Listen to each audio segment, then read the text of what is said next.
It's winter. It's chilly.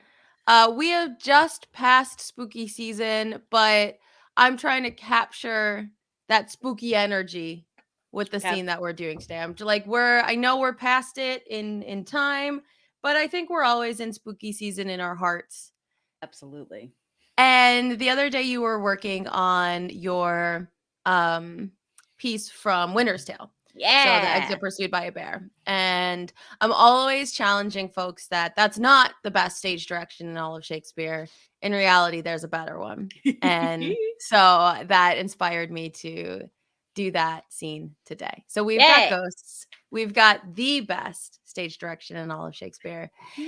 And right now is like total crunch hype time for the show that I'm going to be directing in May, which is Cymbeline. So yes, we are going back to Cymbeline to do not another fingering scene.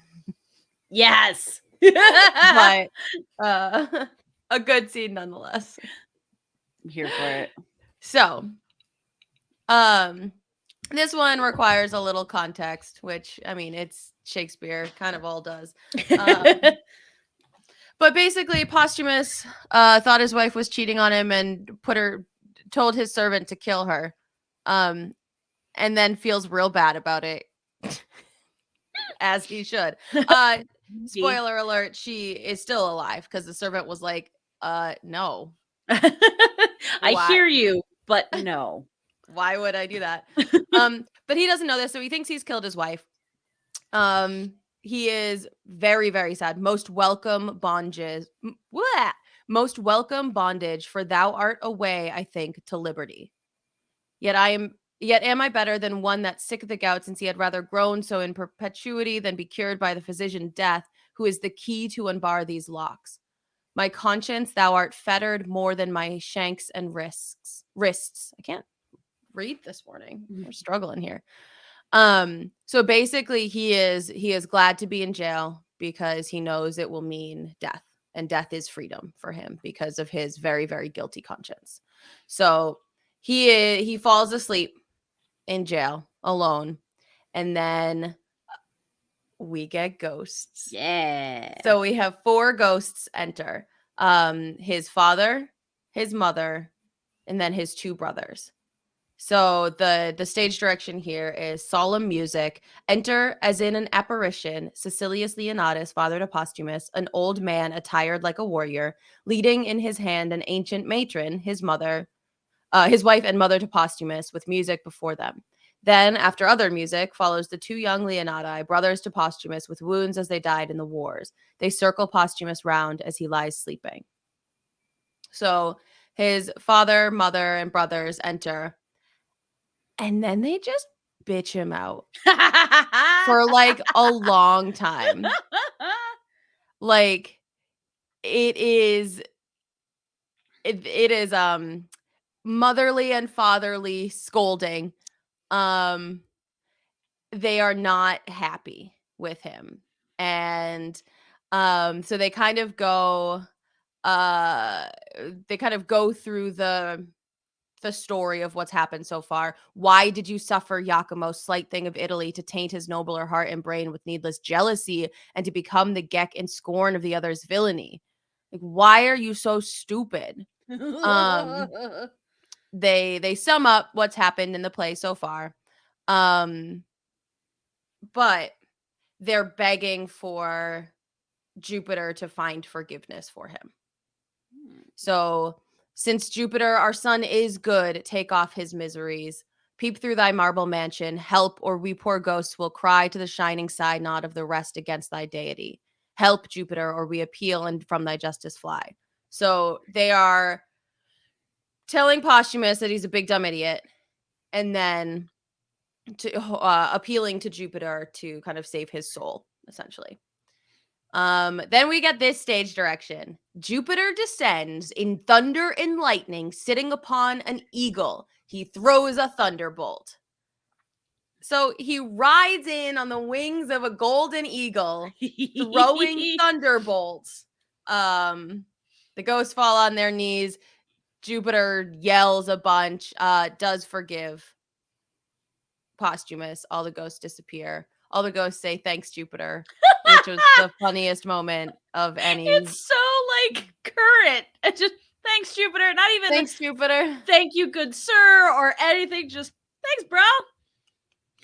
Thanks, God. Oh Thanks, Obama. So yeah, and that's kind of the Posthumous ends up waking up and having had this dream or whatever, and that's where he ends it. So amazing. It's a really cool scene for its spookiness, for its like godliness, like the presence of gods, that like it's very, very grand. And to me, I love this juxtaposition between just like Posthumous sitting alone in a jail cell and then all of these ghosts and gods showing up. Like, that's so extra.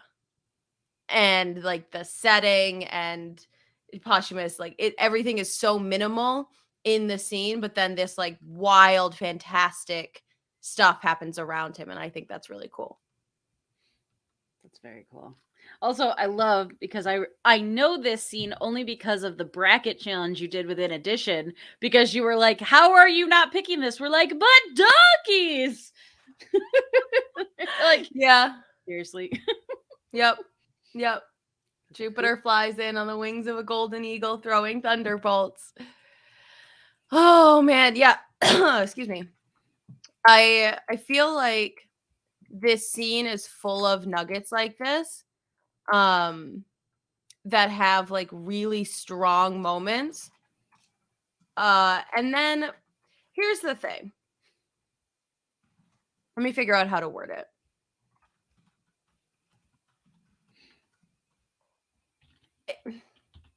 Cymbeline is a troubled play. Okay. It's not an easy play to do because having so many different plot lines intersect with each other is so confusing. And there's so much like unnecessary language in this play. What's up, Whimsy Being? Thanks for being here. Thank you. Also, man, Birdman calling me out for my. Did you really? Probably. No. I have no faith in them. Also, I want you to know I went into my bracket choices head empty because I know nothing about soccer. Wow. Yeah. Okay, Yeah. so now I can actually see. We couldn't see each other's brackets. You've just derailed all of this, the Birdman. It's good. It gives me time to character design. Yeah, but like I wasn't able to see anyone's brackets until now, and now I can. Oh my goodness. It's not bad. It's not bad. It's not a bad bracket. There are some questionable choices. Well, so I'm hoping like that's the humor of it. Again, if we were betting on anything more than in Edition stickers, like I would have been like, hey, I'll do a little bit of research, but there was no stakes. I was like, if anything, I can provide a laugh because I completely don't know. I've never watched any World Cup stuff. I've never followed any soccer stuff. The one terrible recommendation I had at one point was someone was like, you really like hockey? Soccer's a lot like hockey. I'm like, well, yeah, but it's not.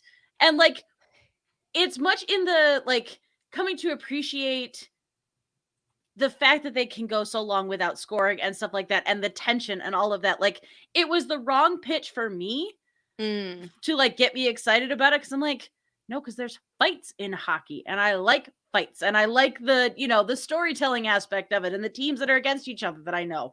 So I had to get to that point, but yeah, I know zero. So. Yeah, it's gonna be really fun to see how that all shakes out. So, but also I know if it was women's, I would have put USA going all the way to the top. But I know the boys don't hold the candle to the women's team, so that is true.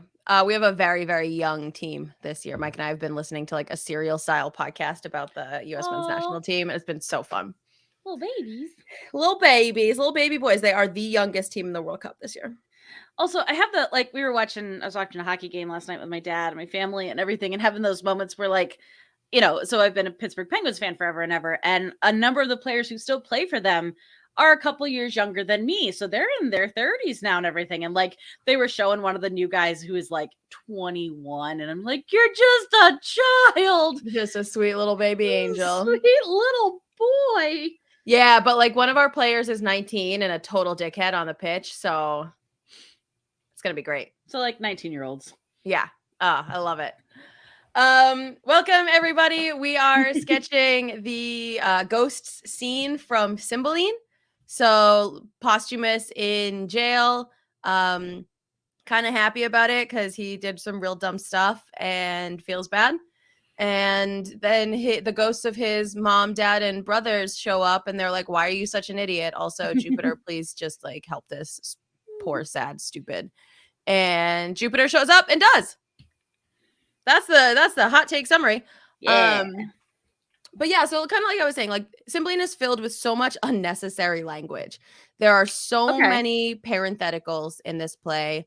There's so much that's just like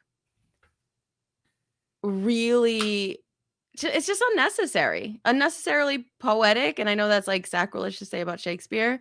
But when there's, yeah, go ahead. I feel like just from what you've taught me, so often it lends itself to the scene that it's trying to describe, or like there is a little bit, I always feel like, reason for it, where it's like, yeah, it can get a little wordy, but you know, you've shown me the like, yes, but here he is talking through, you know, the depths of his despair. Here he is just lamenting himself so much that, you know, we took all of these lines to do it. So when you said parentheticals, all I could think of was like, this is like the ADHD person who is so concerned about not being understood, like everything, like they'll say one statement and then have like 2 paragraphs of parentheticals to be like, okay, so when I said that, what I actually meant was this, but I also need you to know this because that's how I got to this point. Yeah, that's basically it. And when it's a play like Hamlet, when the plot is Hamlet's dad is dead and told him that his uncle did it and he needs to kill his uncle. Or when it's Romeo and Juliet and it's like these two kids shouldn't love each other, but they do. Like it's easy to have poetry in plays like that because the plot is quite focused. In Cymbeline, there are so many different moving pieces. We've got Imogen and Posthumus, and then and then a whole Roman war, and then the brothers in the cave, and like there are so many different things fighting for space in this play. And one of the reasons that it doesn't get produced often is I think people are either they're unsure or they don't know how to cut the play. Because is it sad to lose a lot of that beautiful poetry? Yes, but like this play's 3 hours long and you don't need all of that. You need people to understand what's happening.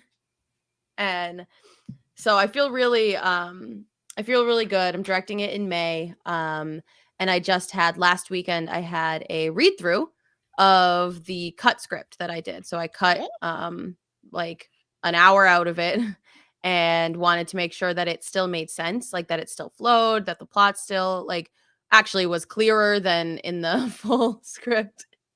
And it went so well and I was so happy. So with that project, I feel like if people wanted to support it and help out with bringing it to life, how could they do that? It's so funny that you ask, Swan, because they could go to patreon.com/p2mpod. And basically the money from Patreon this year is going to help produce Shakespeare in the Park so we can do it free in Austin. Yay! And we found our space. We have our park. Yay! So it's happening. The read through went great. So I'm just like finalizing some things, formatting up the script, and then we're going to have auditions early January. Which is not that far away. No, it's coming up fast and I'm super, super excited. So I hope it's like one of those things that I hope we get a big turnout, but I also hope only exactly the number of people that I need show up.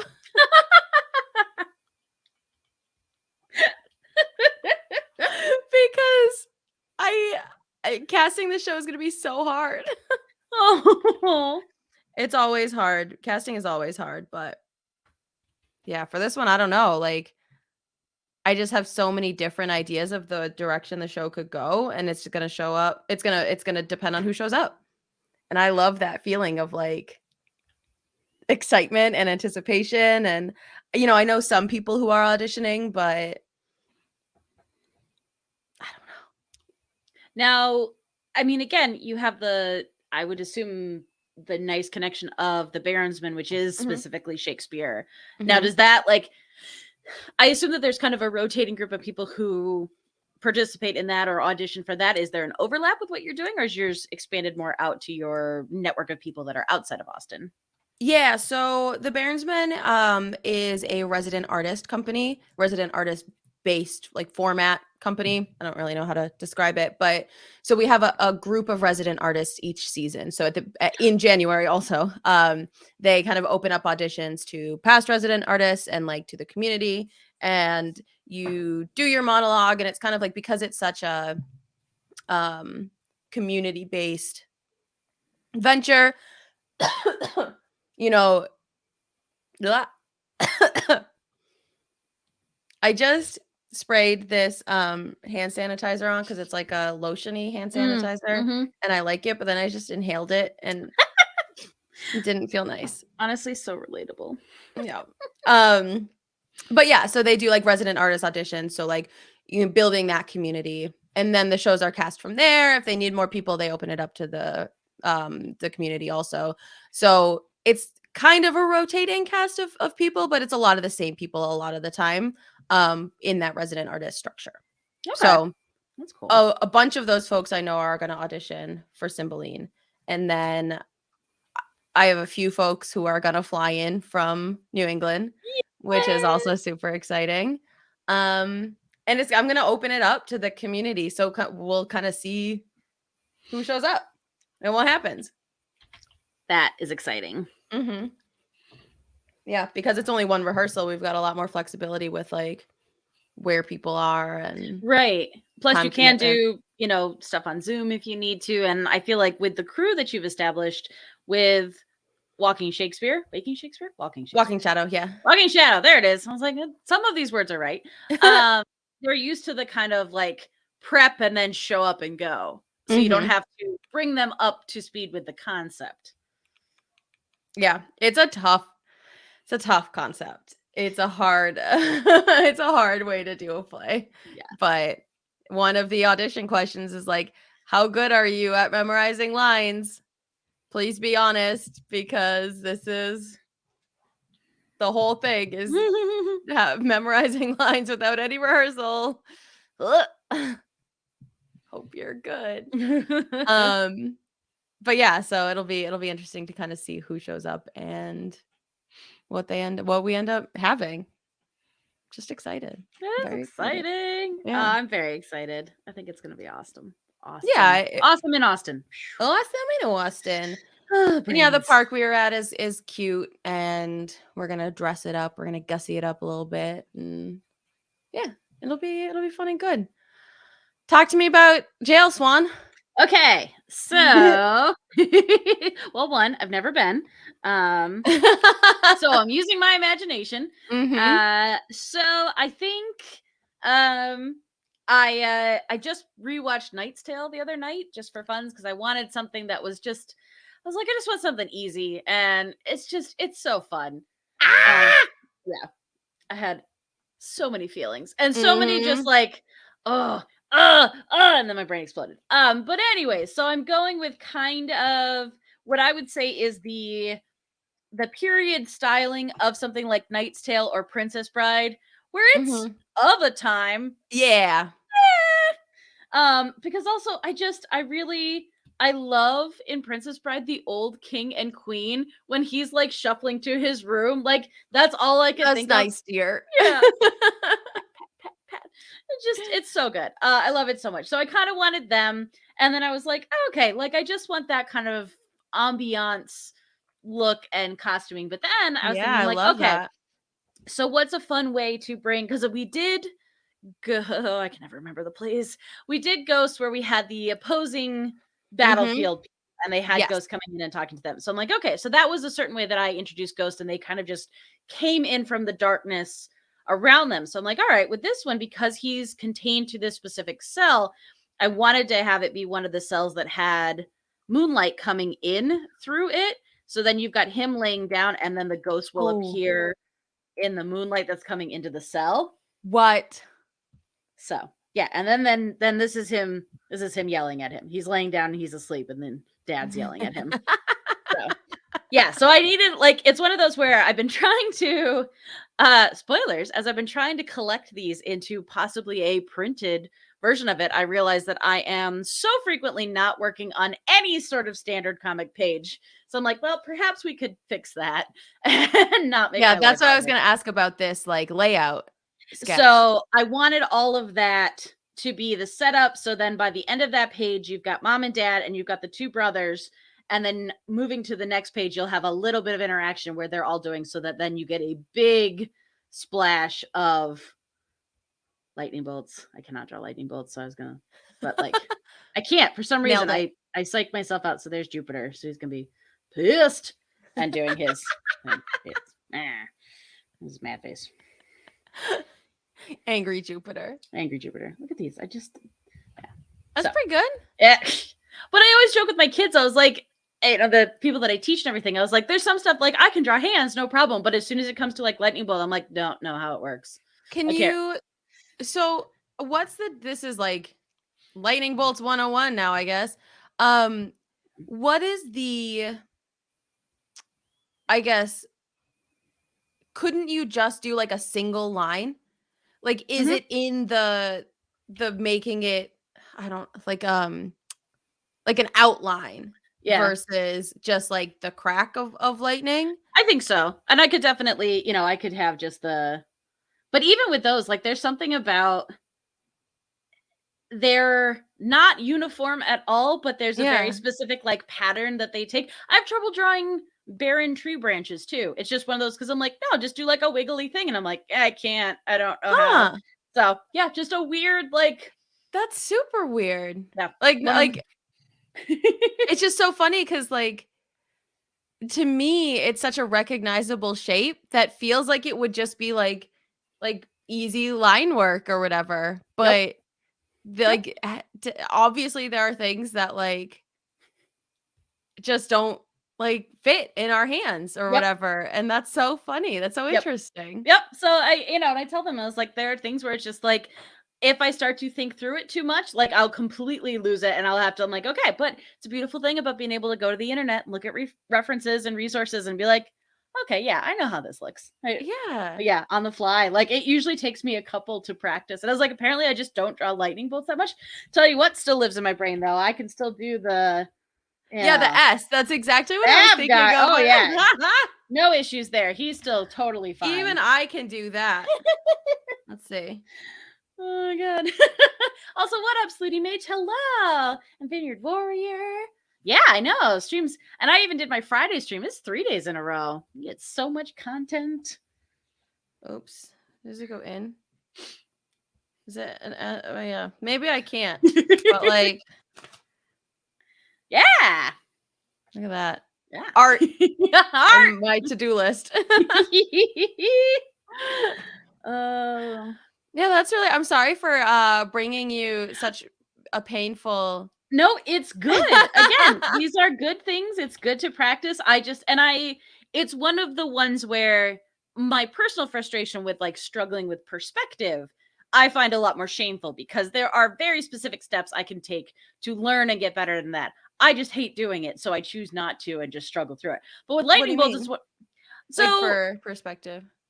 what you should do, because it's very hard to just wing it, is you should set a horizon line. You should do your 2-point perspective or 3-point perspective or 1-point Oh, perspective, and you should bring all your guidelines in, especially for some of the scenes that I do, because I want to like play with a perspective. I should actually set up guides for myself got to it. make it easier and make it actually correct, and I just don't. Oh, So like, that's one where I was like, no, I'm embarrassed about that, because that's a very fixable thing that I just won't put the time into doing. But the lightning mhm. bolt thing, where I'm just like, apparently this is my one weird thing where I'm just like, nope, can't. Mm-mm. I think that's so fun. Like, it just like is something that I never would have thought would be a thing. Um and I guess because like I maybe just like with Harry Potter, the idea of like a lightning bolt being just that universal zigzag, Yep. but it's kind of like it's probably like I'm just doing zigzags right now cuz I imagine yeah. I imagine it's like semantic satiation. Like when you say a word and you're like you can't like that word sounds weird Mhm. because you've said it too many times and then Oh, like you've yeah. broken the word and you're like that can't possibly be a real word. Yep. So it's probably like that in art too, right? If you like there's a basic shape that you're like I can't I like you're then you just do it over and over again and you're like just drawing Yep. zigzags that you're like what is this? Yeah. Why can't I do What this? is happening? Like, it feels like you're shorting out where all of a sudden you're just like, "But wait, why doesn't this work?" Right. Yeah. Yeah, that's funny. I like that. Like, I like that it happens with, like, shapes, as well as words, because Yes.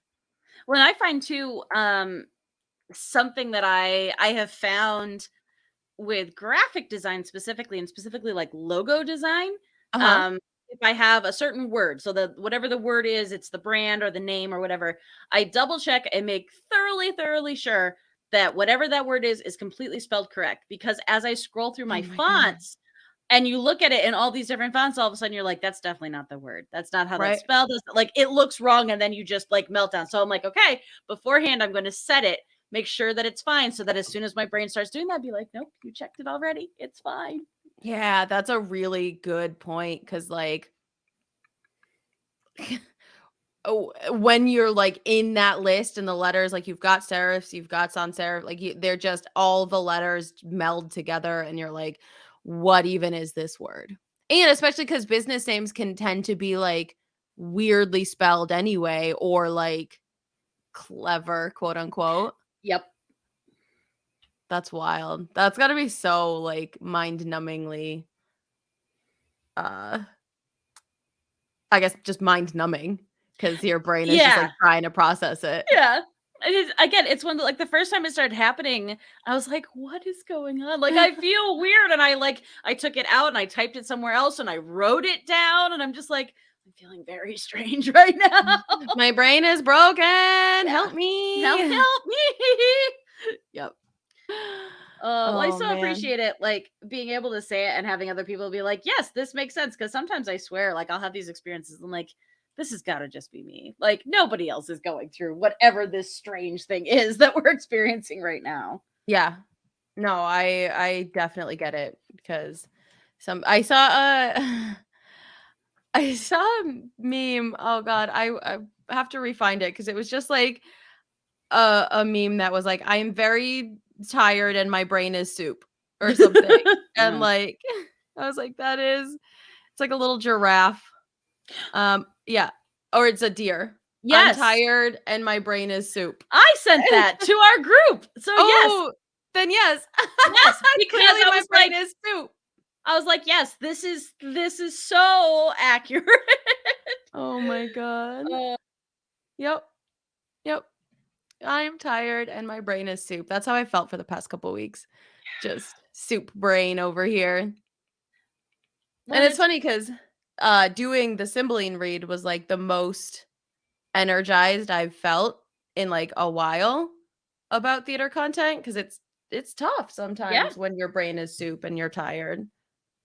yep. I imagine it's the same with drawing. And especially, so we had talked about this a little bit, excuse me, the balance between like Comic-Con and then just working in my daily. Comic-Con takes a whole separate amount of energy and planning and prep, and for me it can be very difficult sometimes when I'm in Comic-Con season. But every time I sit down at my desk, what I'm making has to be content. It either has to be stream, it has to be monetizable, or it has to be something that's going to then become a sticker or a print.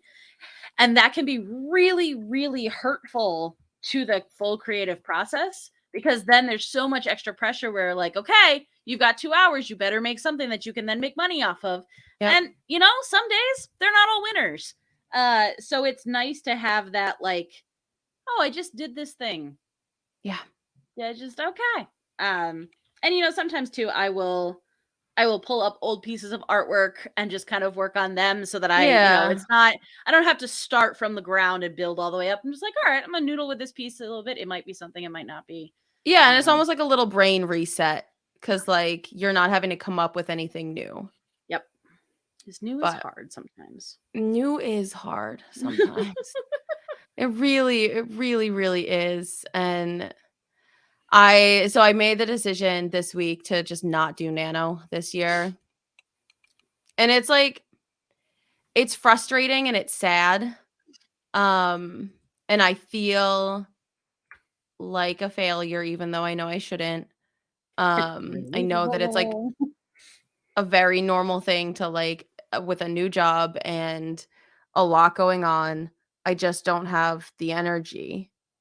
Um, but I still feel bad. Like I still feel like a failure and dumb. Well, and I know, like, even when we talked about it on In Addition, like, I again, I don't write, so I don't have that stress. That's the wrong thing. Um, but it was Inktober. Every single year, I would work myself up so much, and it was always when I was working my full time job. October, November, December were the busiest time of year. I was working, Mhm. 12 to 14-hour days. I was exhausted all the time. Like, I would get home and I'm like, I have nothing left. And I have this thing weighing over me. And no part of it was fun. And I was like, Right. I don't want to do this. Like, this is an optional thing. You don't Yeah. have to do this. So, but it took a long time to make my brain okay with it. To be Right. like, Yeah, if you because that's the thing is that nobody else cares. nobody cares. I Nobody care cares so except much. me. Yep. I am the only person that cares. Like that pressure is coming from nobody besides me.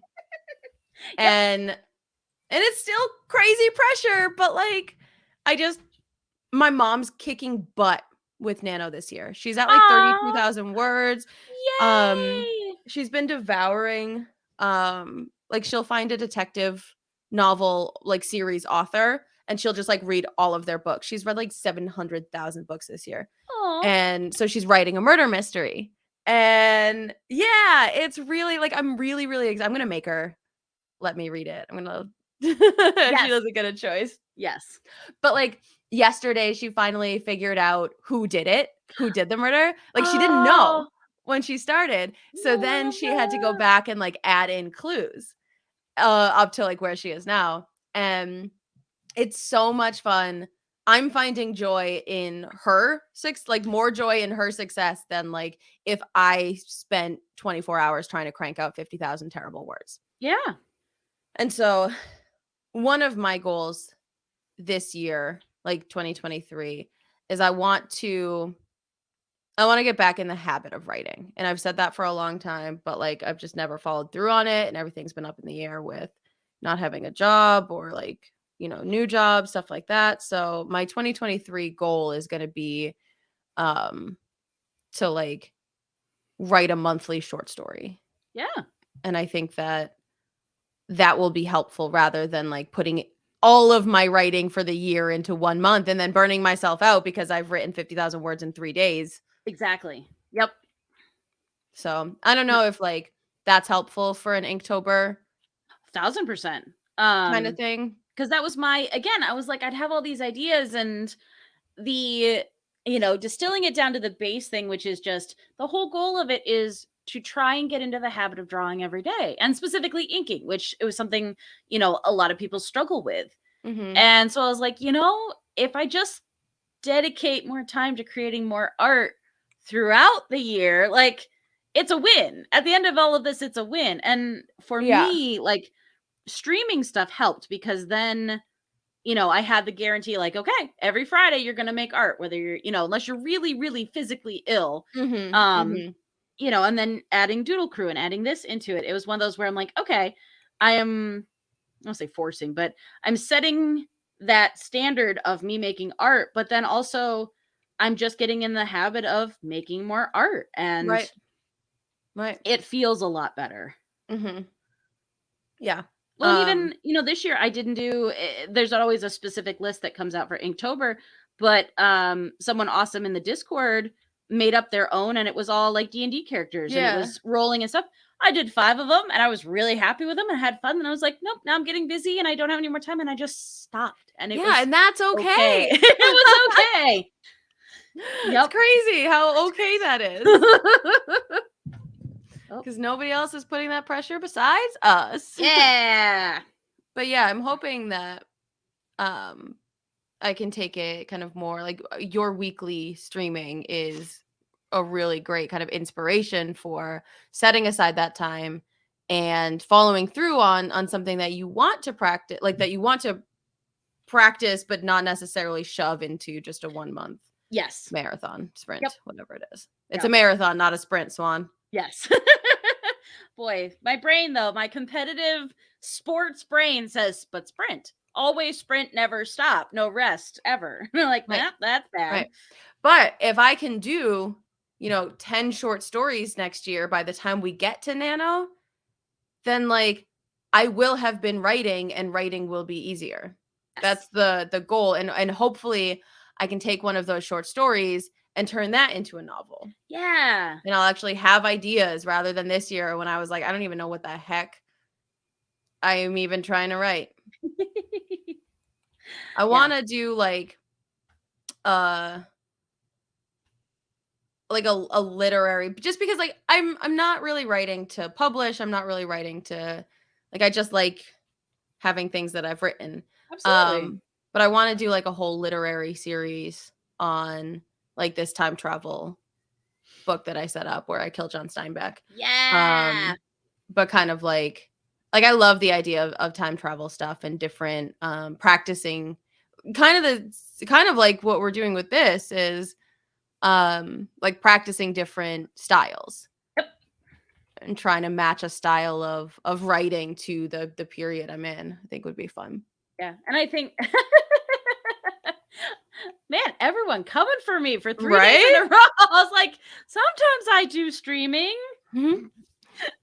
Y'all, Doodle Crew scheduling has been very challenging for me this season. So It's a tough time of year.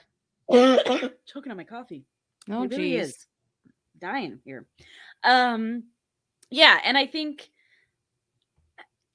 it's nice to be able to give a little bit of time to some of the maybe not fully formed ideas and see if there's anything there. Yeah. And if there's not, you can abandon it. And it's not that like, shoot, I've already spent a week ideating and now I have one less week in this month, whenever you do decide to do the writing. Like, you're like, okay, so, the thing that we talked about, which just selfishly I'd love to see is, any Hallmark adaptation of Shakespeare just because it's fun. You're like, okay, so does this actually work? Or is it going to be so much more stress than it's actually fun? You're like, all right, so do something totally different. Like you said, time travel, and you get to kind of like, honestly, with Doctor Who, and when they have different writers, like you can tell a very different story just having the characters there going through the adventure. I think that's wonderful. Yeah. I think it'll be, I hope it'll be good. I hope it'll be good for me. Yeah.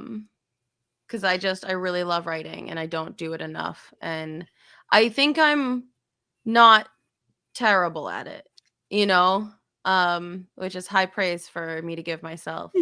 But but like I want to keep pushing that art form. And I think too, and this is, again, obviously I had very different experience because I do it so part-time, but specifically to the full-time job and feeling so burnt out, like when you have a job that is taking every bit of you to survive it and feel like you are serving the students or serving the coworkers or the people that the contractors you're working with, like it can leave very little time and brain space for that. And I know when I had gotten to the point of like, nope, I'm getting close to leaving this job because I'd let myself get so burnt out, there was no way to have that job and reclaim my personal creativity. Yeah. Like I had gotten to the point so far of like, nope, I need a complete change. And it took me a while. Like sorry, there's a cat in my window. Not my cat, Not but a different oh, cat. Yep. okay. Outside. They're screaming at me. That's good. They're very mad about the snow. But like, it took it honestly, much like burnout after college. Like it took me a few months of just working a retail job where I had no responsibility and didn't have to do anything and just kind of like reset before I could actually be like, okay, I'm now willing to take on some extra work that is us stuff I like, but is still extra work and kind of start doing that again. So yeah, it's a lot. Having to work and also be a creative is tough. One thing that I'm like, I mentioned this on Wednesday night. I don't remember if we were live yet or not. I think we were. But like the fact that my new job like encourages people to have side hustles and encourages them to be constantly building their portfolio outside of like work, I think is really, really cool and a really great way to support your employees, like because it's a startup. It could be gone tomorrow. right. You know? They could lay everyone off tomorrow. And there's something quite exciting and scary about like having a job that you're not sure if it's going to last 2 weeks or 2 years. Yep. But like they want people to be looking out for themselves first. And that's crazy. Just like coming from teaching where if you don't live, breathe, and die by teaching, you're somehow considered a failure. What do you mean you're leaving at 5 p.m.? Like, well, my workday technically ended at 3, but like you're not going to the pep rally and then the game after. It's like, no, I want to go home. Right. Well, and that's like View by Kurt says, like, it's tough to explain this or justify it or feel like you have to justify it to your coworkers when it's not necessarily a lucrative thing that you're doing. Yep. That is not paying you. Patreon.com/a swan named Emily, patreon.com/p2mpod. But there's so much that like it rewards you in other ways. And I know that a lot of us, in this chat and just in general are people who would dissolve without the things that we do outside of work. Yep. We would just stop existing. Yeah, there we go, VO by Kurt. At least until that Chuck Tingle money starts rolling in. Yeah, get that Tingle bucks. Tingle bucks. Oh my God. Oh, he's so mad. He's a mad king. I am never going to get Tingle bucks out of my head. Oh no. What have you done? All right, let's talk about this scene. Because this guy is so mad. He's so mad. I gotta make him older. I gotta back to my Is that the dad? That's the dad. Yeah, nice. I want that. Oh, so I think I'm realizing again. I don't know why. I think this is our coping strategy, but like even it's this very serious scene. So then, therefore, like my brain was like, you need to make it sillier. So I want him to just have like that really like droopy old man cartoon nose and like. So this is my plan. We'll see if I get to it. I'm trying to hustle through, but for the second page, there it is. I really want this like, incredibly grand entrance of Jupiter, and then you get this like great up angle of all this, and then him like yelling at the guy who's sleeping, and then just like hopping on his cloud and being like, "I'm out," and just like, thanks, Jupiter. Yep, and just like, cause it makes me laugh. And again, because there's no rules, I could do whatever I want. But I was like, it's a thing I love about comics because you can have this crazy juxtaposition of like great, serious, beautiful moment, and then like, and it's an anime thing too. Like a lot of my, we were talking about it yesterday on Doodle Crew, and it was like, where our inspiration and our defining our style came from, and a lot of it for me was anime and manga, and they'll have these like serious scenes or big fight scenes, and then you get to the next one and it's just all these like simplified faces where they're just like making faces at each other, and it speaks to me so much. Yeah. So I'm like, yeah, it's my thing. I can do what I want with it. Yeah, that's really, really fun. There I love that. I just like him. I can do what I want. Yeah. Woo. I was gonna say there's something. Oh, there's something. Oh, what I was thinking about too when you were talking about the startup is I find it refreshing because it finally feels like expectations based in the current economy and job force as opposed to trying to hold on to previous expectations Not of being in a people recession. also that but people coming into work and staying at a same company for 30 years, like that model is so outdated now. And I mean, some people absolutely still get that, and it is no shade if that is where you're at, but it was I think the understanding that so many workers are not that and not experiencing that the idea that like here also cultivate these other things because we may not be around in a year, right? so Yeah. And like that kind of, it's scary because in teaching, like if I wanted to teach forever, I could stay at the same school. Like schools don't just disappear, yeah in very, very rare instances. But like that just doesn't happen in public education. I could just have stayed where I was for the next 30 years. But emotionally, mentally, and physically, I could not have. yeah Yeah, and yeah, like Kurt says, like the average time of employment was 2.5 years. And that's like a lot of what Micah said too, is that like people have to hop. And that's how you build your career and your salary and you grow levels. And if you stay in the same place, it can be stagnant. But that expectation is there that it's not bad to have a bunch of different, whereas in education, I came into this last job with a resume that I'd never been at a place more than 3 years. And they were like, can you explain this? yeah And I was like, yes, I can. Promise I'll stay here forever. Listeners, I did not stay there forever. I feel like there's a caveat with that, unless you make it so uninhabitable. Yeah, I will stay for as long as you make this job worth my staying, which was not long. But that's the world we live in. Yep.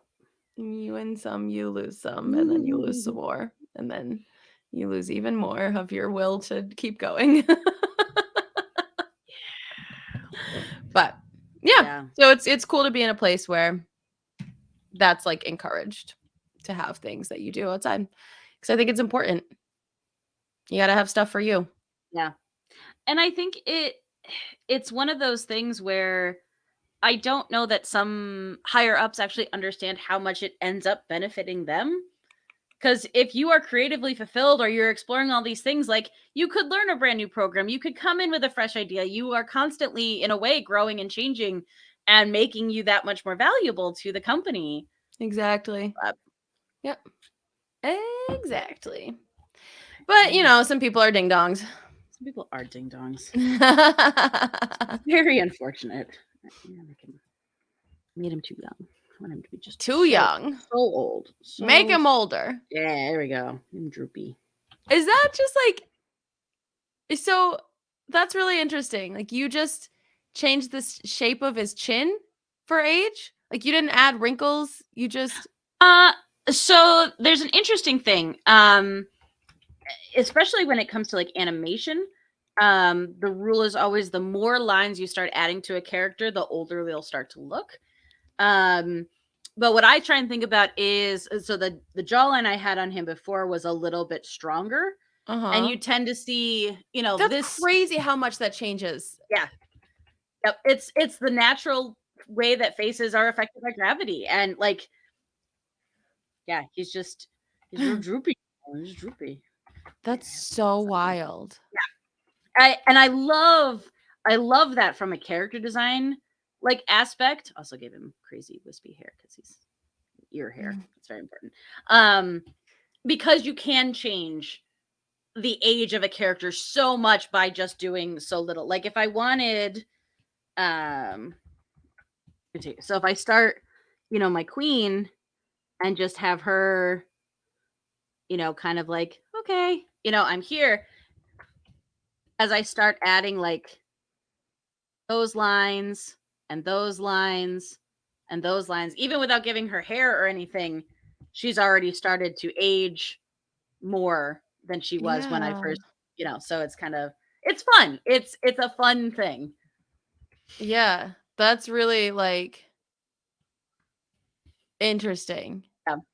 And I get because I totally understand wrinkles. I get adding lines like helps with age, but just like the jawline was a surprise to me of Yeah. how quickly that aged him up.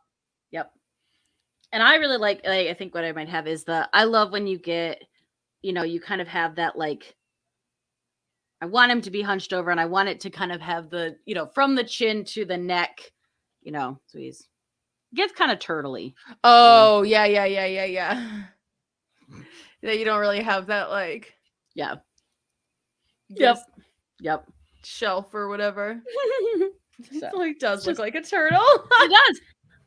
Again, these are some things where like I realize I realize the consequences of my words because I'll say some of these things and then people will be like, "Oh my god, now I can't unsee it." I'm like, "Welcome to my world." I'll always be a turtle now. You'll always be a turtle. Turtles all the way down. Uh, which again, I think it's so fun. Obviously, when I was drawing from Adventure Incorporated, when I was drawing Scarpin and his family, like it was fun to play with because the turtles are so naturally like they have so much texture to them. You're like, okay, so then how do you even Age show up, yeah. a turtle being older? So it's a fun challenge. Sometimes it's infuriating because you can't like I looked up reference of sea turtles and they look like sea turtles. They don't look like humanoid characters. You're like, okay, well that wasn't helpful. So how do I imagine this in a way that will work? Yep. That's really fun. From just an art question, kind of tossing a little bit back to what we were talking about. I know stickers was something that you focused on this year. Yeah. Is there a style of content, whether it's comics or because I know you had recently mentioned like wanting to get back into comics. Is there a style or a thing like if my goal is short stories rather than poems or books or whatever, like is there a style that you want to have the space to practice more?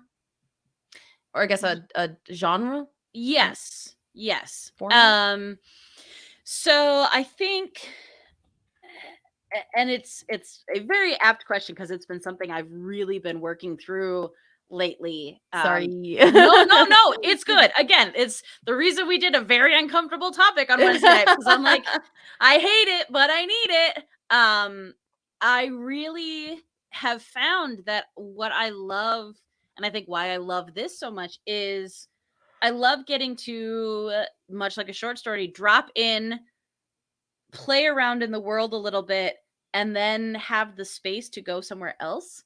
So I don't necessarily want to be on, not naming any names, but an epic book series that goes on for, 15 or so it trades or issues or stuff where I'm just not that there's not space to live in that, but I was like Mhm. I like the idea of just making a bunch of different like 8-page comics, kind of like I had before. So you tell this little story and possibly then like, okay, so I found these characters and now, oh, now I love this world. Now I love what I've created. Now I want to go deeper. And so it gets a part two.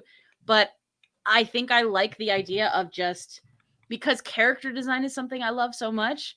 This gives me the chance to build all these characters, play with them a little bit, set them aside and then pick up something new. And Swan, I feel like there's a way we can make this work I think we might in be a able to. mutually beneficial Yes. I would because like that. like character creation is so much fun and also hard to do um a lot of like coming Yeah. up with like a lot of different characters in like a monthly way. We should talk about this Yes. I think that because would if be excellent. like we can if you're creating like short story comics basically is what you're doing, right? Yeah. And then if I'm writing short stories and we can like have our like individual ideas and things that we want to write or draw or whatever, the stories that we want to tell, but then we share them with each other. And then I read your comic and I'm like, oh my God, I want to write this short story. And then like you read a short story, bless you, and you're like, Thank you. oh my God, I want to draw these characters. Like there's a way that we could like have a more cyclical idea pool. Yeah. And I feel like it takes some of the pressure off of, for me, as I've talked to you about, the actual writing part of it, which I can design characters all day long and I'll have like these little snippets of an idea of like, oh, this is this person. But as I'm struggling with one of my current projects right now, is I'm like, okay, how do I actually tell a story with this? Like, I had to go in and be like, okay, on this page, we're going to accomplish this. And then on this page, we're going to accomplish this. So to have like that aspect of it, yeah, I think it alleviates some of the stress for both of us. This could be quite fun. This could be quite fun. I feel a good 2023 creative boost coming on for both of us, and then we just publish it in an anthology, and it's side by side stories and comic versions of those stories. Y'all, Yes. Patreon.com/Steph and Swan. Yes. Oh, hello, Witten. Today we are doing Cymbeline. We are doing a ghost story from Cymbeline, or a ghost scene from Cymbeline.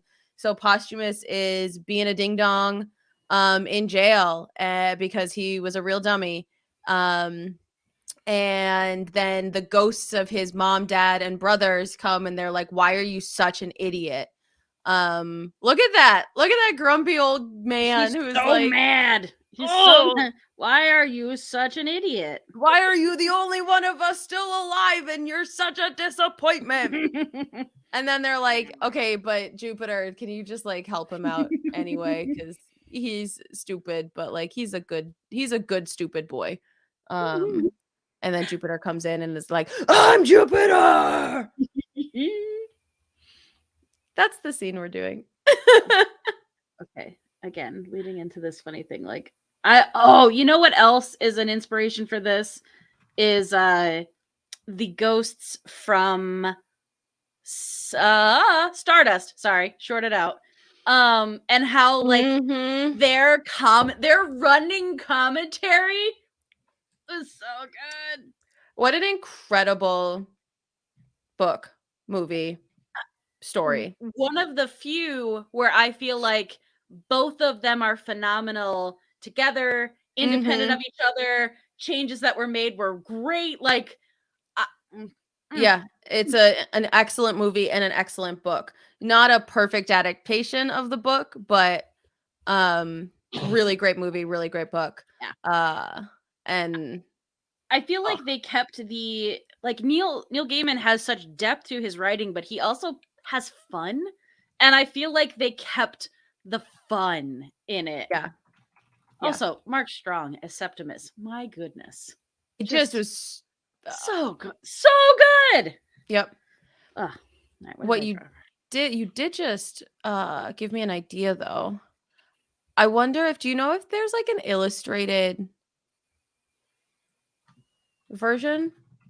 I know that artists that like Neil Gaiman have contributed pieces or sketches to it. I don't know if there's actually a collected thing. Looks like there might be. Okay. Charles Vess. Yeah. Is he an artist? Yeah. So talented. Okay. So mad. Because I might get that for my niece. Because her name is Elaine. Yeah. And that would be a really cool. Maybe Stardust? I'll just order it. Yeah. Paper bag. Okay. Yeah. Yeah, I think I'm gonna try and pick that up. Nice. I can't see I can't do like an inside preview at all. Okay. If it's Charles Vess, let me make sure it's because I'm pretty like my brain does the thing where I'm like, you know this, and then I was like, do you know this? Did you really know this? Oh, is it by Vertigo? Oh, that makes sense. Yeah, his stuff is. He does a ton of like beautiful pen and ink, but then when his stuff is colored, it's also just. It's just stunning. Okay. Yeah, yeah. So if he is attached to it, Okay. then yeah. Cool. That will I'm be wondering. It might be. That's not what I was looking for. like out of print. No, I was thinking it might be the ones where it's not fully illustrated, but it has like chapter. Oh, sure. Yeah. Words are hard today, man. Yeah, they are. Blech. Yeah. I mean, either way though, like it would be a good present for her. Yeah. Okay. It was a great idea, Swan. Yay. Also, she's such a little cutie. Yeah, she is a force. Forging Witten asks, did Shakespeare have issues with his parents? Because this seems like a common thing in his plays. Did Walt Disney have issues with his parents? I mean, it's easier to tell stories about people who don't have like built-in moral compasses, right? It's easier if a parent is either non-existent or evil or both. Because it makes the younger characters, and Posthumous is someone who's probably like 20 or whatever, it makes them have to deal with things on their own and grow outside of a comfort zone, grow outside of guidance, and it makes them have to be their own adult rather than leaning on the people that they surround themselves with. Also, it's kind of a plot device for this play because when Posthumous's parents died, the king took him in and were able to he grew up in the palace, and that's where he met Imogen and they fell in love. And so like it's also a plot device for this, that he, like, if he had parents, he wouldn't be in the castle. So yeah, I don't know if he had an issue with his own parents, but it's definitely just a general story tool. Pretty common beyond Shakespeare. I think, as I am wont to do, and the thing I always reference, when you read Jane Austen stuff, there's a lot of issues with parents. That was very much, with her, it was tough because at a certain point in her life, she's so dependent on her parents, even as an adult. But it also plays into, like, you're going to see a very charming, very attractive male love interest who she doesn't trust. And you can hear it in her writing. You can feel it in these characters. And so I think much the same, where you're like, whether her parents were as bad as some of the parents in the book, no, but you're playing off of like, these are issues that I can see, and to blow them out of proportion, not blow them out of proportion, but to exaggerate them, really, it brings more character and it brings relatability, I think, too. Yeah. I think so. So not necessarily specific, but like just storytelling in general, I think. Also, I feel like he's got some great love for some himbos, like just big stupid boys, just being stupid big dumb boys. Yeah, it's really the audiences love himbos. They're so fun. they're so dumb. Just really so sad right now. All right, I just ordered that illustrated Stardust. So, ooh, Swan, an art riddle for you. Oh no. What ends as soon as you draw it? Ends as soon as I draw it. I was not aware. I was in the pungeon. I thought I was just in the dungeon. Ends as soon as you draw it. As soon as you draw it.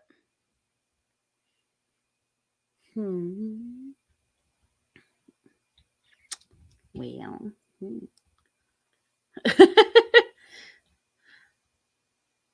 I was gonna say a line, but I give up. I cannot. Apparently, I cannot draw and stream and solve riddles. And solve riddles at the same time. I think we've hit the max number of things that Swan could do at one time.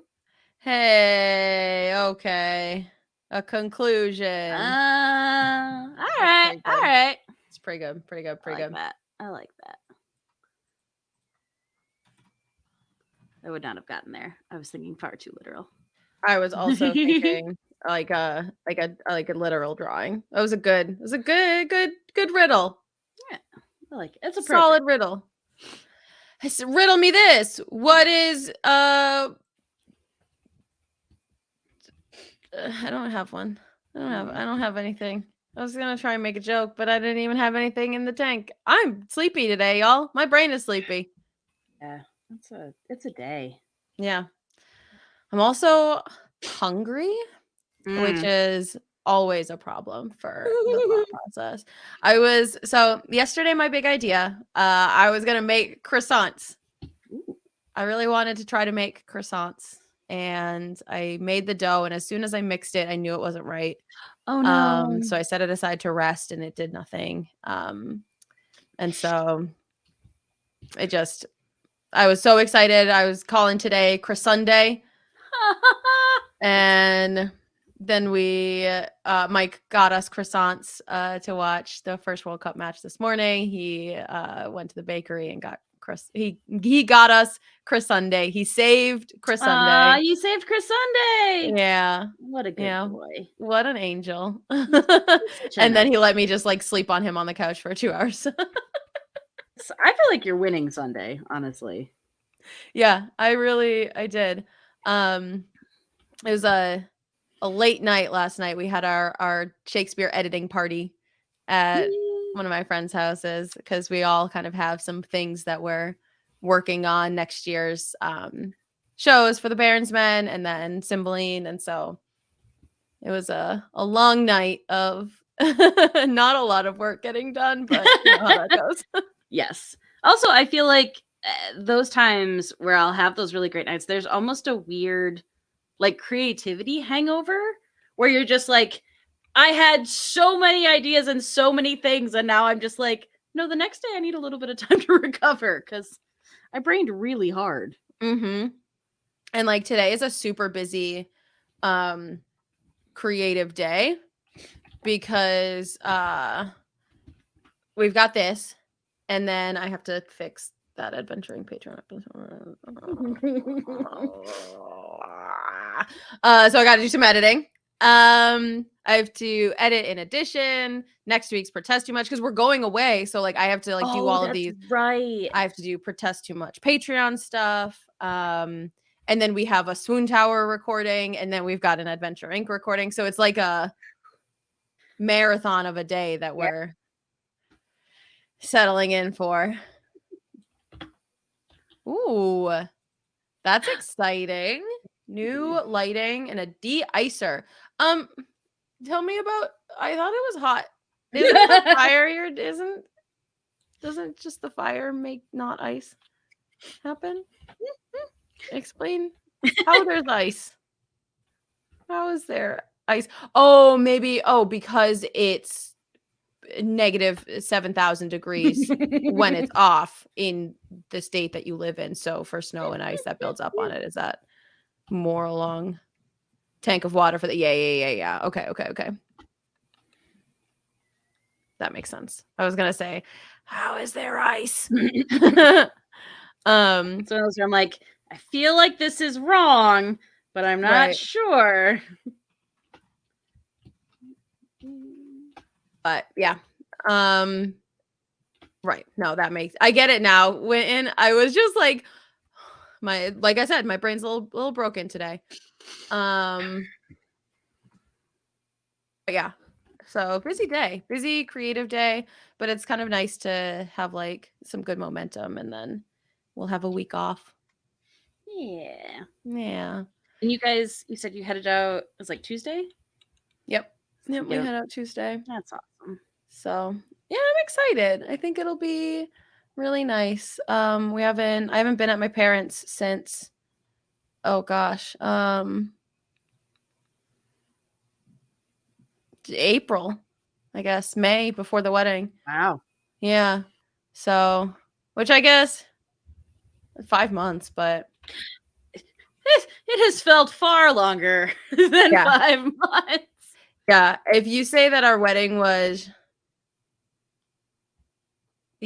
5 months ago, I would say you're bananas. I would say it was 17 years ago. Yeah.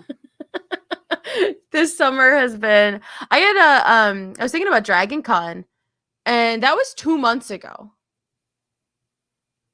Like, 2.5 months ago, I guess, at this point. But what? Yeah. It feels like 3 years ago.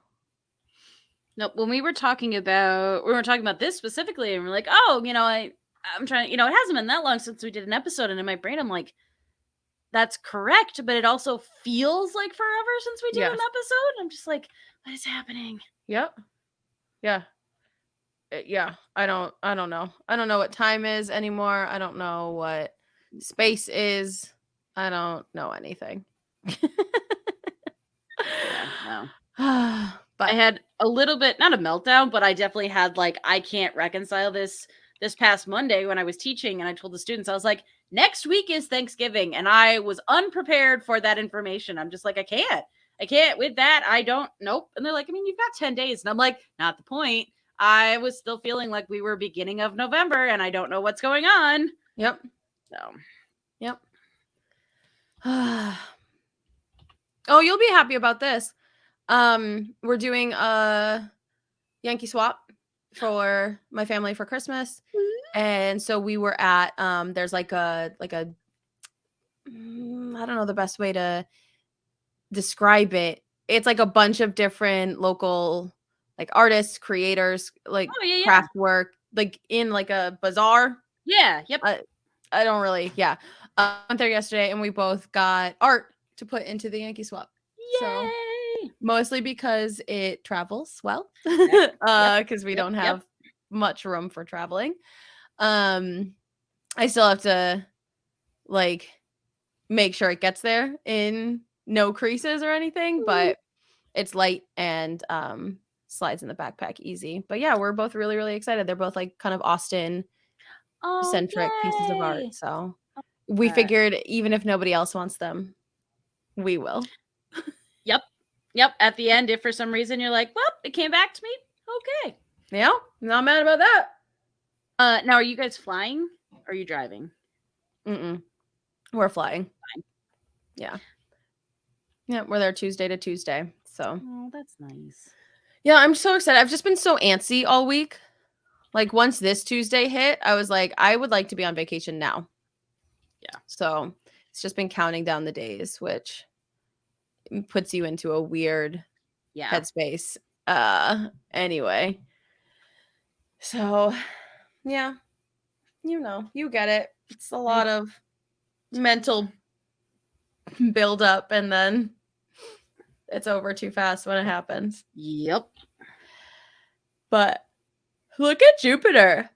I want him to be sexy. Yeah. Yeah, it's sexy Jupiter. That's Jupiter. I'm digging sexy Jupiter. Okay, here's a question for chat. If you what's like a level of local celebrity that you think would do a community event where let's say they just like walked on stage and read some lines as Jupiter, a god? How would you go about like recruiting a local celebrity? Like what level of celebrity would you go for? How do you like get them? Who do you want to see? What kind of local celebrities would you want to see on your community Shakespeare stage? Okay, so again, take this with a grain of salt because it comes from my garbage brain. But one of the, maybe not the big news network, but one of the news networks, The Meteorologist. Because how friggin' oh my god, funny. that's so funny. Like, and like, they're already comfortable speaking, like they could do that. And it just like, I feel like that, because that's also like a nice, like mid-range celebrity. A really good idea. That's my help. Weather people.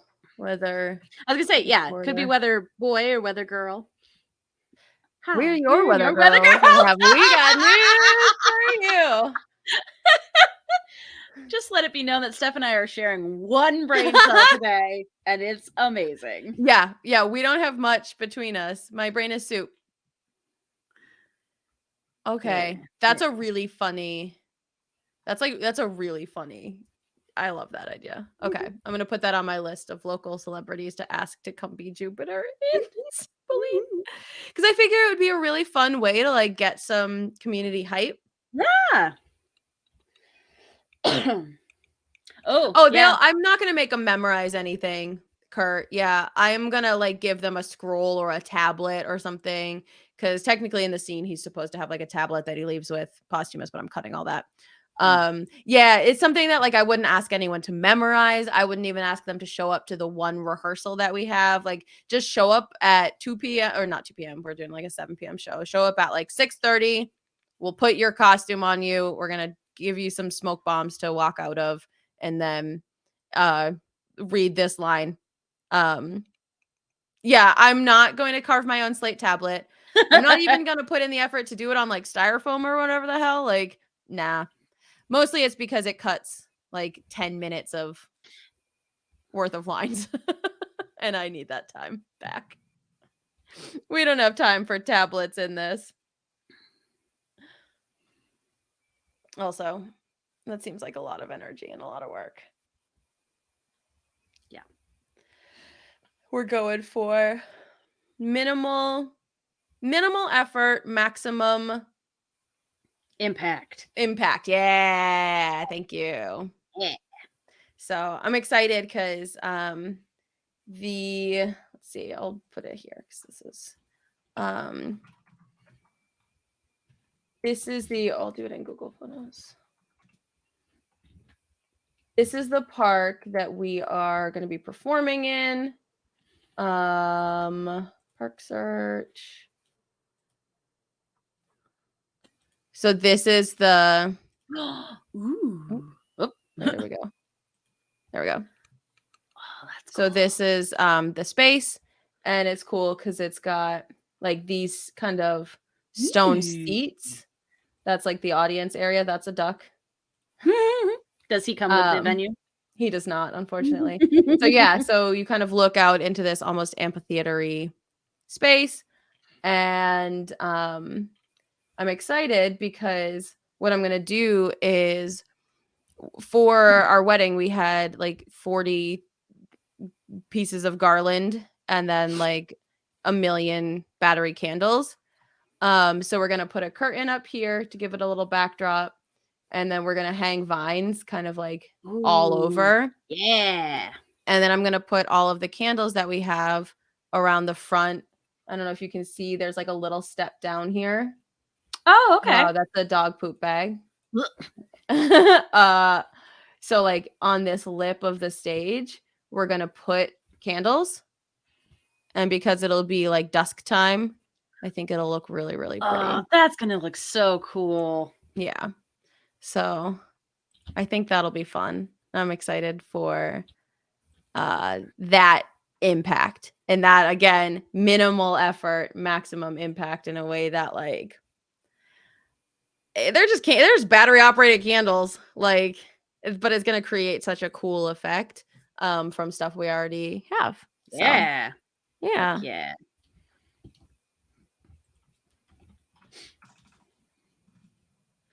Mostly it's just those little things that start getting like excitement ramping up, and then builds and builds, and yeah. I don't know. I'm looking at Sexy Jupiter. That's all the excitement I need. So fun. Mm-hmm. Yeah. This is a very fun scene. I am enjoying it a lot. And I like it. Again, I'm feeling good about having a second scene with ghosts and not feeling like they end up looking the same. They don't look anything the same, besides the fact that like, time period and vibes are so different between the two.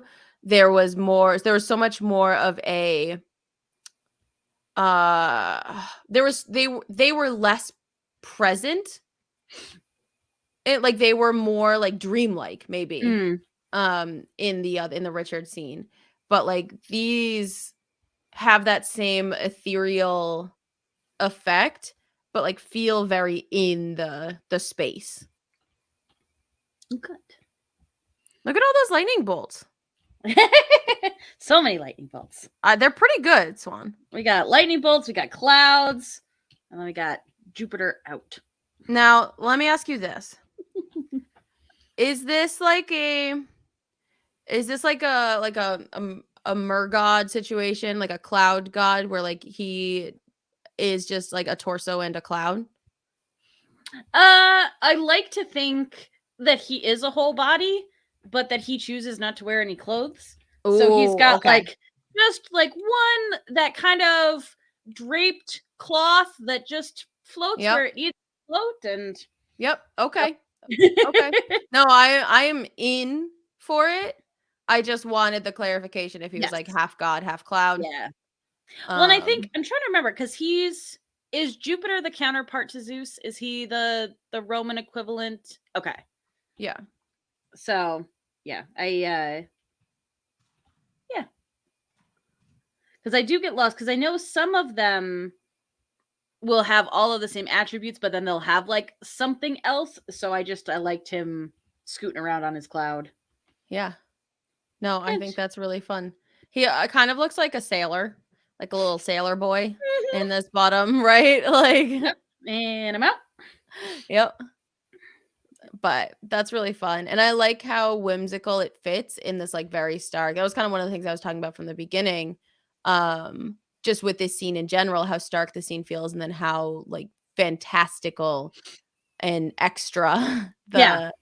the ghosts and the god make it. And this, I feel this whimsy with Jupiter that is such a stark contrast to like that first image of Posthumous kind of sitting alone with his head in his hands or whatever. Yeah. Yeah. And really, I mean, even with the interaction of the king, like, and I want to push the lighting so that they feel more ethereal, but like Mm-hmm. you really want him to be alone and have like, hey, here's mom and dad and they're upset with you and disappointed, and now here's your brothers and they're upset and disappointed with you, Mm-hmm. like, and even this one is just all of them focused in on him there, being like, you suck.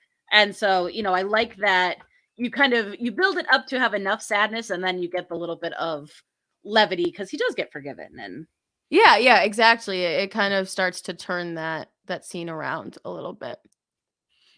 That's really fun. this is very fun. I'm very happy about this one.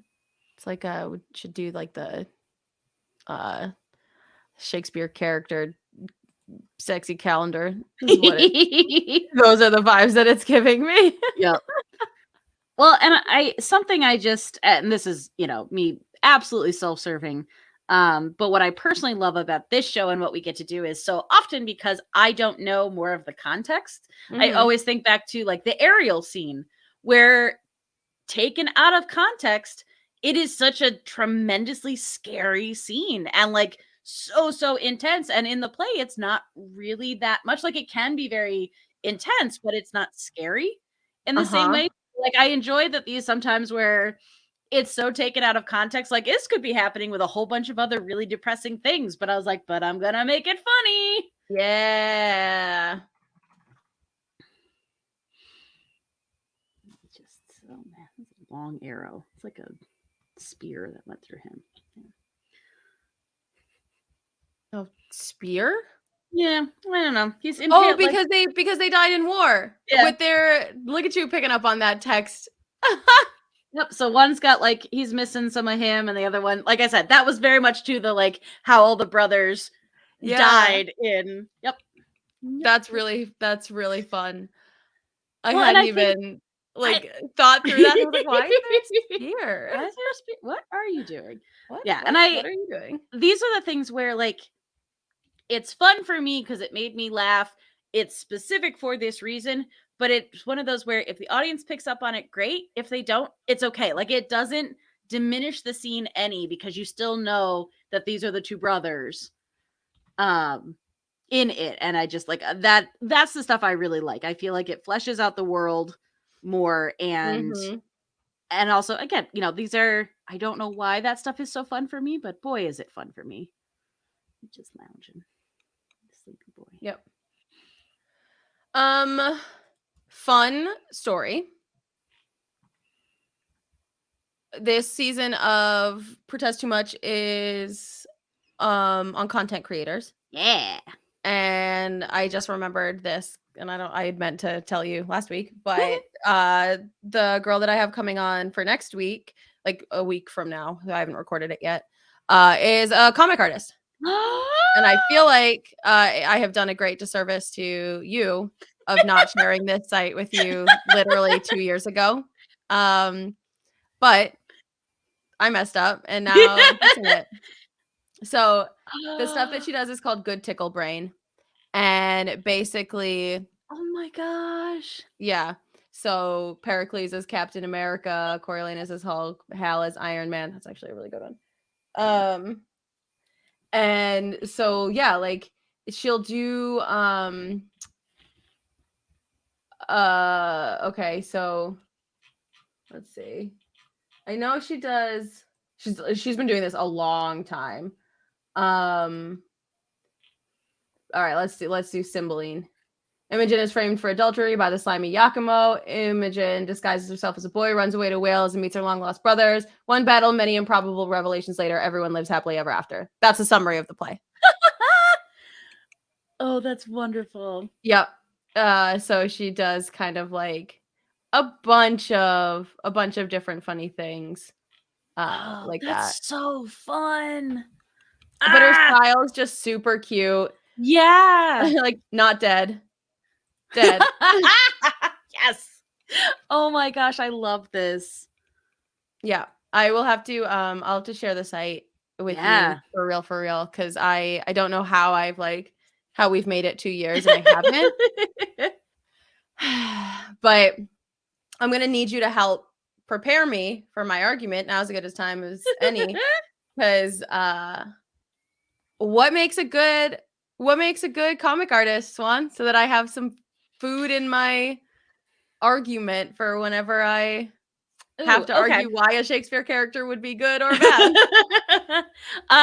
So I think in a very simplistic surface level thing, it's any of the storytellers. So it's anybody who comes in and weaves a tale, whether they're telling the truth or telling lies. Like I would say any messenger characters, because they're representing the series of events in a way that is digestible to people.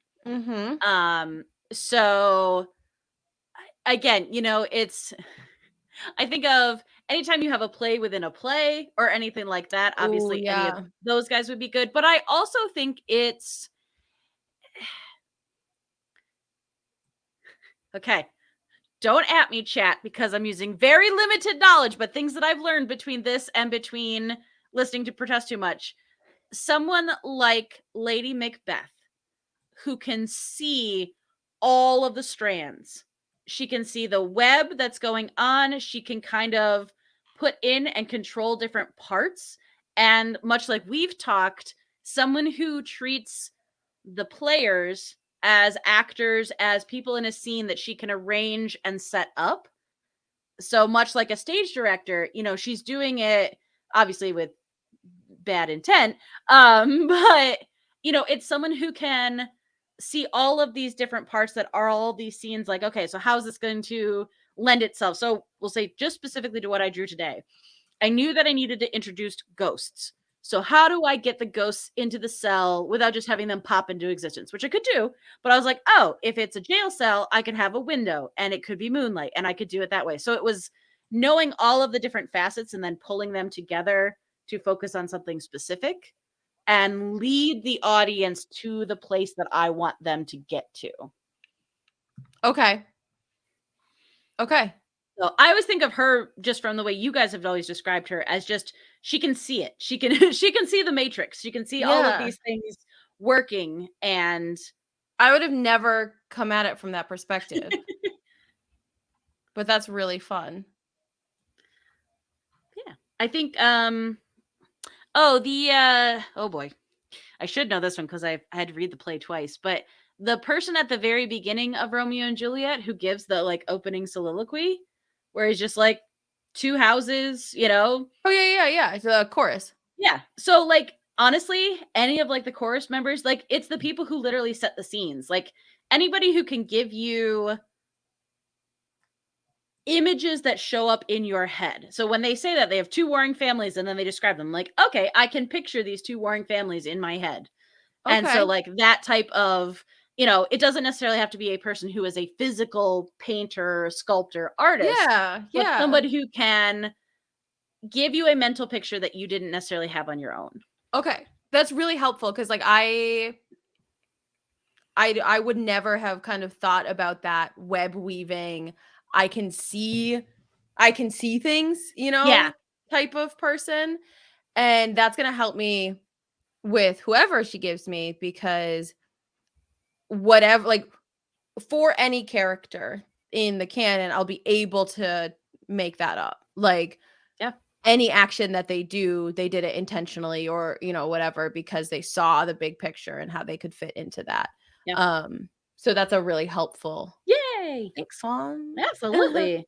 Yay. Well, and I think there's a great comic. It's just a 4-panel comic. I'll have to see if I can find it, but it's kind of artists making fun of ourselves in that, Mm, it's like hot girlfriend and sports car and beautiful mansion. And then the final panel is like, or the final panel is, a really like rundown artist being like, artists get to draw all of that. And it's just this very funny, like, no, we live in these beautiful imagined worlds as we sit alone in our studio, hunched over and drawing for hours on end. yeah, that's So really funny. so it's fun to think of, like, it's fun to reframe us in different ways. And I remember being in school and with animation specifically, because so often animation is done with a big team, and when you're learning it, a lot of it's just on you. So you have to be the storyteller, you have to be the storyboard artist, you have to then also be the character designer, you have to be the effects person, you have to be the editor, you have to be the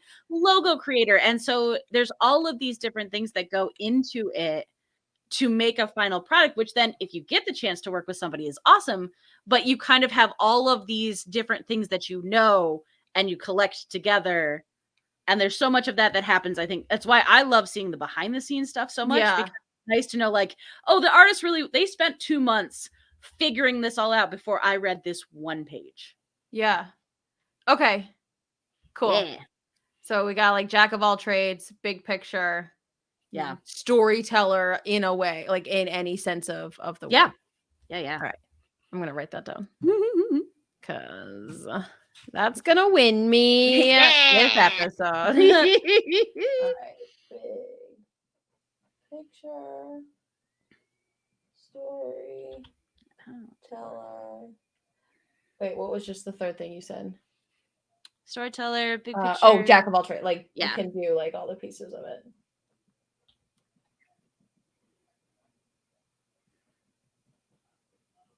But yeah, I'm really excited to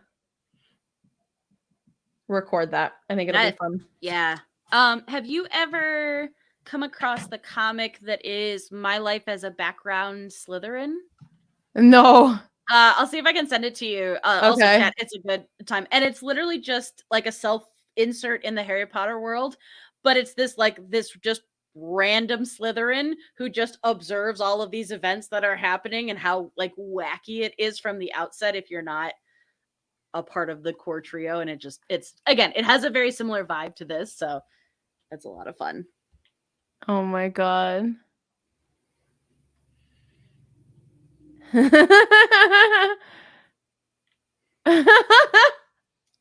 I just read the like what I assume is the first panel just of her being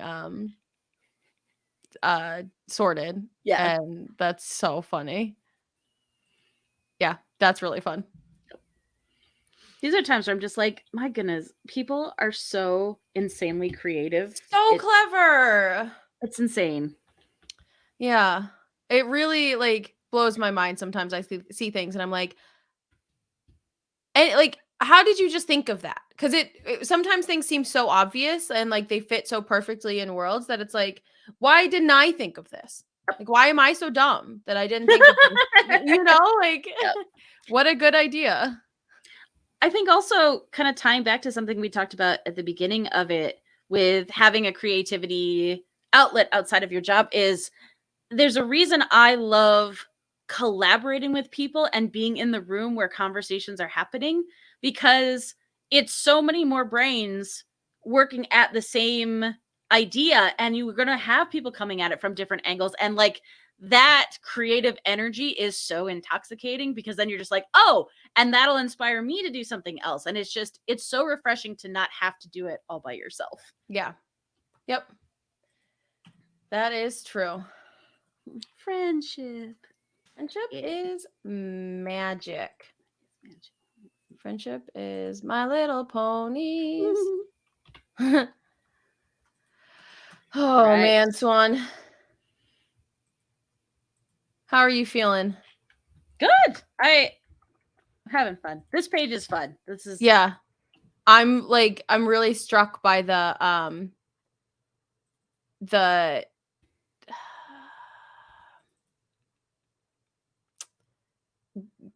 magic okay. of that panel, because I know it's just like the wide one, because I know it's like a rough sketch, right? But there's so much it's explosive, the impact Yeah. of it. Like that's the second time tonight that I've forgotten, or today that I've forgotten the word for impact. But that's fine. Yeah, there's so much impact to it, and everything about Jupiter is like grand and impactful, but the entrance, it makes a big splash and then like follows through with that, which I think is really cool. Yeah. Well, and again, this is something I think we've talked about a little bit before with, I love working so rough and sketchy. Very like rough storyboard thing. And what I've been working on and practicing is that when I go to ink it, I keep that energy. I don't lose by cleaning up my lines. I don't lose the movement that these, even though they're still images that they have, I don't suck the life out of it with my inks. So How would that happen? So again, I will say this is all credit to very talented inkers. Some of what I find is okay. Sorry, had to work through all of my thoughts in that. I So get if it. you again, one brain cell, folks, one Yep. brain cell. So if you were acting in a scene and you had not only the director being like very, very specific with you, but then you kind of got in your own head and it kind of becomes pinched in a way. Pinched is the word that I can think of, where it's just your muscles are tense. You're now like, instead of like pulling these nice loose fluid lines, you're kind of just like holding really tight and just trying to be so precise that it is to the detriment of the art. And there's people who can move very slowly and still keep that fluidity, but you kind Yeah. of, instead of having it be more flowy and organic, you kind of distill it down to a very mathematical, like nothing against math, just a very technical, a very analytical. It kind of, I always find like I'll notice it in my physicality. I will Yeah. suddenly be like, oh no, I'm super hunched over. I'm holding tension in my entire arm. Like there's a big thing that talks about, especially when you're painting, sitting back and moving with your whole arm instead of just moving with your hand. Just little stuff like that, where all of a sudden, like, you are trying to so seriously control it so specifically that it takes these lines Yeah. where I just took my whole hand and went bloop, and just did that, but it's got movement and it got energy, where if I go in and I'm like, okay, so it's going to be this and it's going to go like, it doesn't look Yeah. movement, it looks forced. Yeah. Yeah. I get it. Yeah. Because like that makes sense to me now. Um yeah, a rehearsedness Yes. to it. Yes. Yep. Yeah, because that's something that I'm bad at. Like I once I rehearse something, because I've done a lot on film, like I'm gonna do it the same exact way every single time, and that loses some energy. Yeah. And that's something that Mike is very good at, is keeping things feeling fresh and energetic, while still, being rehearsed. And I Yes. think that's I would never have thought that could translate into art. Yeah. Like I And just wouldn't. it's especially like standing and speaking poses, not so much, but it's the action poses. It's the, the jumping or the leaping or casting spells or stuff like that, where all of a sudden you just kind of look at it and you're like, it's not as exciting as it was Yeah. before. Yeah. It almost like dampens it. It does. Yeah. Yeah. Okay. It's fascinating. And it's one of those where, again, there are certain ways you can get through it. And like I said, there are people who they just go in and they ink and they make it look so seamless. And I think like many things in art, it's a practice thing. Yeah. They've just done it so many times that it's just like, no, I know how to approach this. And if it's their specialty. Exactly. There's a really great thing that I learned from big YouTube artists, and it's a collection of artists, and one of them, she will do her sketches in like this crazy like neon green, and then she'll go to do her inks in like bright red. And the way that she described it was, it's these terrible colors, and therefore there's something that switches in your brain that says, I don't have to be as precious with this because look at how ugly, like look at how like harsh these little like colors are, and how much, so precious is the perfect word, because it forces you to then like, oh, it doesn't matter, I'll pull this line, and if it doesn't work, I'll go back and I'll pull it again, and it's it's fine. And then when you switch it over to whatever your ink color is going to be, like, oh, it still has life and movement, and you didn't overworked dough, you didn't work it, so now it's like, oh good, now it tastes real chewy. You're bringing my croissants back up again, Swan. So, my dead croissants. Everything I've ever baked ever. So yeah. So it's fascinating to me. And it's little things where, we kind of talked about this again yesterday on Doodle Crew, where we're talking about college and learning things, where I swear, sometimes it just takes someone saying it in a specific way to be like, oh my gosh, that makes so much sense. Yeah. Like you said, why didn't I think of that? Why didn't I put these things together? Because I got so close, and then just nope. Yep. Just Noped myself right out of there. Noped myself right out of there. All right. Well, hey, do you want to my life nope ourselves out of here? Yeah, let's nope ourselves out of here. Oh. I love this. This is so fun. This is a good, like, it feels like a complete scene. Yeah. Yeah. Yeah. No, I like it. I feel like, again, just some of them, again, sometimes the brain just was like, nope, this is how this will go, and this is how this will go, and I have, the 2 pages that just worked, and sometimes it just works. Sometimes it just works. Today is one of those days. Yeah, even though our brains weren't working. We got there anyways. We did. We did it, and I'm proud of us. Yeah, the friends we made along the way. We did it. Swan, thank you as always for sharing your brain. Your brain was working great today. Thank you. I learned a lot. And I have a good argument to win my episode next week. So thank you. Yeah. I appreciate you. Thank you all for watching, and we'll see you next month. Bye.